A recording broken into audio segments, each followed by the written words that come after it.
তো বন্ধুরা চলো, মাছের ঝোল তো করে নিয়েছি, ঝোল না ঝাল করেছি পেঁয়াজ কলি কাঁচা টমেটো দিয়ে। আর এখন বানাবো রুটি। তো আমি দেখিয়ে দিই রুটিটা কিভাবে বানাচ্ছি। তো আমার আটা মাখা কমপ্লিট। এই যে লেচিও নিয়ে নিয়েছি, এখানে আছে মাখা কিছুটা লেচি এখানে আছে। আর এখন আমি বেলবো।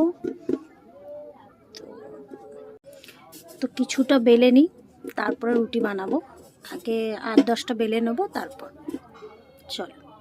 তো আমার রুটি বেলা কমপ্লিট, কড়াই বসিয়ে দিয়েছি, রুটিও বসিয়ে দিয়েছি। তো এই যে রুটি বসিয়ে দিয়েছি। এখন আমি কড়াইতেই রুটি ভালোবাসি করতে। আর এখানে অনেকগুলো বেলে নিয়েছি। আর এখানে আছে আমার মাছের ঝাল, যেটাকে বলে। তো রুটিগুলো ফটাফট করে নেব।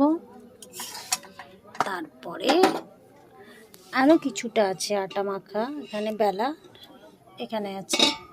তারপরে আমার রাতের যে খাবার কমপ্লিট হয়ে যাবে। তো চলো, গুড নাইট, বাই। সবাই ভালো থাকবে, সুস্থ থাকবে, শুভ রাত্রি।